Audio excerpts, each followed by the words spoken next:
देख रहे India junction. आज की सबसे बड़ी और चौंकाने वाली खबर बिहार की राजनीति से आ रही है। एक ऐसा फैसला जिसने पूरे राज्य की राजनीति में हलचल मचा दी है। खबर यह है कि नीतीश कुमार, जो बिहार के सबसे लंबे समय तक मुख्यमंत्री रहे हैं, उन्होंने अपने पद से इस्तीफा दे दिया है। जी हाँ, 5 मार्च 2026 को पटना में उन्होंने राज्यसभा चुनाव के लिए नामांकन भी दाखिल कर दिया है।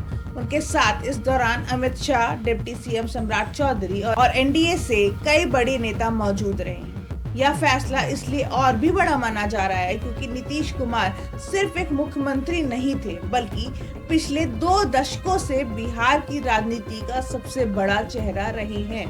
2005 से लेकर अब तक उन्होंने कुल 10 बार मुख्यमंत्री पद से शपथ ली है और लंबे समय तक सत्ता संभाली है। उन्हें अक्सर सुशासन बाबू के नाम से भी जाना जाता है क्योंकि उनके कार्यकाल में सड़क, बिजली, शिक्षा, महिला सशक्तिकरण और कानून व्यवस्था जैसे मुद्दों पर कई बड़े फैसले लिए गए हैं। अब सबसे बड़ा सवाल यही उठ रहा है कि आखिर उन्होंने अचानक इस्तीफा क्यों दिया। इसका जवाब खुद नीतीश कुमार ने अपने सोशल मीडिया पोस्ट में दिया है। उन्होंने लिखा कि उनके दिल में हमेशा से एक इच्छा रही है कि वह चारों सदनों, बिहार विधानसभा, बिहार विधान परिषद, लोकसभा और राज्यसभा के सदस्य बने। उन्होंने कहा कि अब तक वह विधायक, विधान परिषद सदस्य और लोकसभा सांसद रह चुके हैं, लेकिन राज्यसभा सदस्य बनने की इच्छा अधूरी थी। अब राज्यसभा चुनाव लड़कर वह इस इच्छा को पूरा करना चाहते हैं। उन्होंने यह भी कहा कि बिहार की जनता ने उन्हें वर्षों तक भरोसा और समर्थन दिया है और अब वह संसद में जाकर बिहार की आवाज को राष्ट्रीय स्तर पर उठाना चाहते हैं। लेकिन राजनीतिक गलियारों में सिर्फ यही वजह नहीं बताई जा रही है।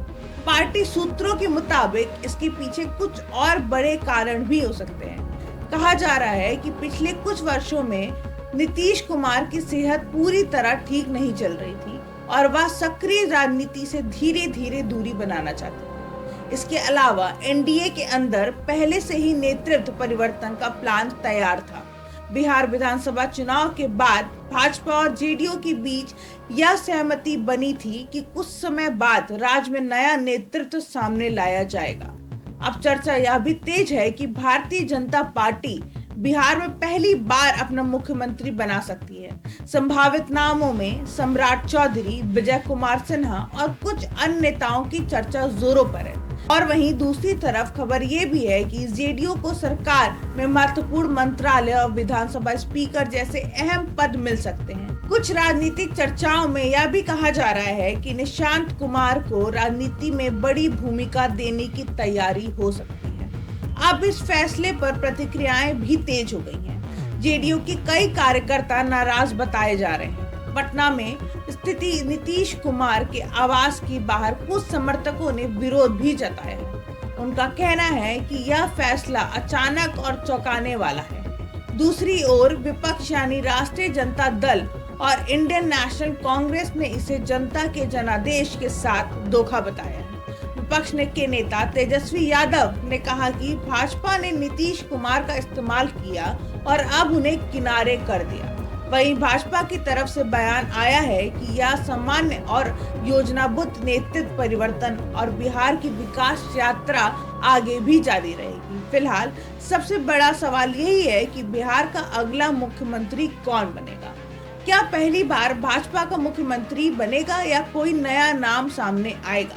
नई सरकार कब शपथ लेगी और नीतीश कुमार कब तक कार्यवाहक मुख्यमंत्री रहेंगे? इन सब सवालों के जवाब आने वाले दिनों में मिलेंगे, लेकिन एक बात तय है, यह फैसला बिहार की राजनीति में एक नए दौर की शुरुआत साबित हो सकता है।